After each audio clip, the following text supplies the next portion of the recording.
পেডিগ্রির আরেকটা case study আমি করে দেখাচ্ছি। এখানটা খুব সোজা, দুখানা জেনারেশন নেওয়া হয়েছে, ঠিক আছে, জেনারেশন 1 আর জেনারেশন 2। তাহলে প্রথমে যেরকম বলেছিলাম সেরকম লগ অফ জেনারেশন কি হবে 2, ঠিক আছে, লিখলাম।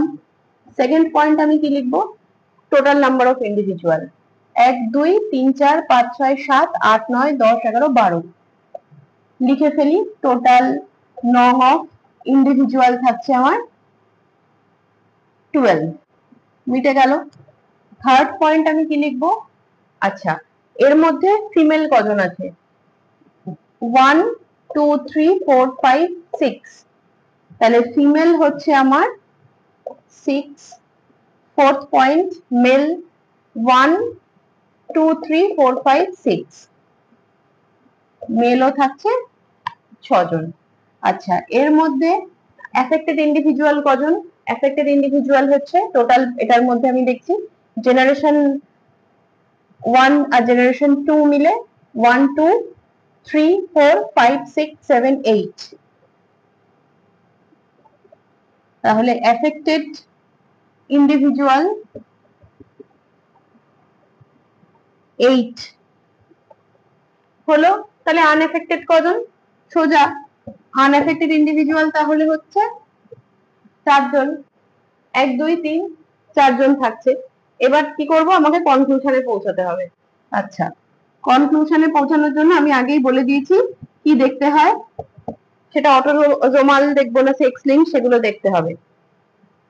এখানে দুজনেই অ্যাফেক্টেড, ঠিক আছে, এটা অ্যালকোহলিজম, ক্রনিক অ্যালকোহলিজম, একটা ন্যাশনাল ইনস্টিটিউশনের একটা সার্ভে, সেখান থেকে পাওয়া পেডিগ্রি। বিভিন্ন রকমের সার্ভে থেকে তো আমরা বিভিন্ন তথ্য পাই, তা সেগুলোকেই পেডিগ্রির আকারে যখন প্রকাশ করা হয় আমাদের বুঝতে সুবিধা হয় যে আমরা কিভাবে তার পেনিট্রেন্সটা হচ্ছে একটা জেনারেশন থেকে আরেকটা জেনারেশনের মধ্যে, যে রোগগুলো যাচ্ছে বা জিন যাচ্ছে সেটার পেনিট্রেন্স কত, 100% না 100% কম। এই ব্যাপারে বলে রাখি, পেনিট্রেন্স আর এক্সপ্রেসিভিটি দুটো টার্ম আছে, তোমাদের পড়তে হয় জেনেটিক্সে, আমি ভিডিও পরে দিয়ে দেবো, পেনিট্রেন্স আর এক্সপ্রেসিভিটি, ঠিক আছে। এখানে বোঝাই যাচ্ছে যে 100% পেনিট্রেন্স হয়েছে, কিন্তু এই পেনিট্রেন্সের যে পার্সেন্টেজটা সেটা তোমাদের পেডিগ্রিতে লিখতে হয় না।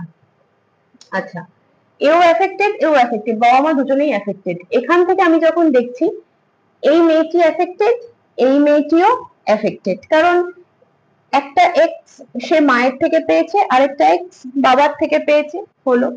এই ছেলেদের মধ্যে এরা এক্স কোথা থেকে পেয়েছে, এফেক্টেড হয়েছে যে মায়ের থেকে পেয়েছে। একবার দেখে নাও নিজেরা, আমি যা বললাম সেটা মিলছে কি?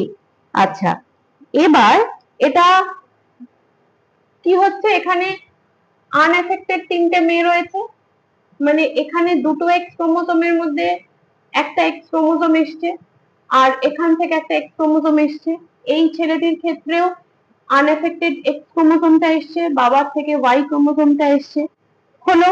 তাহলে এখান থেকে আমরা বলতে পারি এখানে কিন্তু এটা অটোজোমাল, এটা কোনোভাবেই সেক্স লিঙ্কড নয়, এটা প্রথমেই অটোজোমাল। আমি অটোজোমাল কি করে বুঝতে পারছি, কারণ দেহ কোষ দ্বারা গেছে, সেক্স লিঙ্কড হলে কিন্তু এ অবশ্যই এফেক্টেড হয়ে যেত, কারণ মা যেহেতু এফেক্টেড।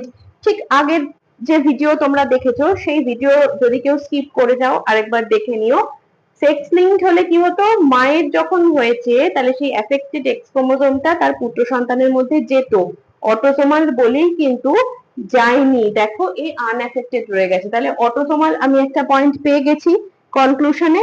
আমি আরেকটা কি দেখবো, ডমিনেন্ট, হ্যাঁ অবশ্যই ডমিনেন্ট, মেজরিটি এফেক্টেড, এবং কিভাবে সেটা যাচ্ছে এক্সপ্রেসিভিটি সেটাও আমি পেয়ে গেছি। তাহলে কনক্লুশনে আমি কি লিখতে পারবো, যেটা হচ্ছে একটা অটোসোমাল ডমিনেন্ট, এই ট্রেটটাকে আমি এখানে পাচ্ছি। এটা হলো একটা পেডিগ্রি।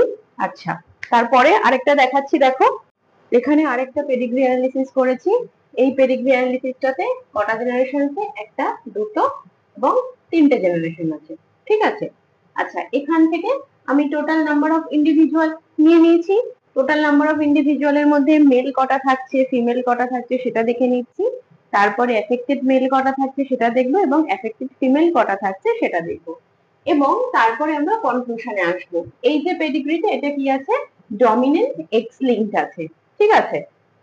এরপরে আমি সেকেন্ড পেডিগ্রিটাতে চলে এসেছি। এখানে আমি কিন্তু পুরো ডিটেলসটা লিখে দেখাইনি, এটা তোমরা নিজেরা লিখবে। আগের ভিডিওটা নিশ্চয়ই দেখেছো, এটাও দেখো যে এখানে কি আছে। আমি শুধু আনসারটা করে দিয়েছি, অটোসোমাল রিসেসিভ ট্রেট। নিজেরা করবে এবং নিজেরা এইভাবে প্র্যাকটিস করলে তোমাদের করতে সুবিধা হবে। এই পর্যন্ত গেল পেডিগ্রির কথা, ঠিক আছে।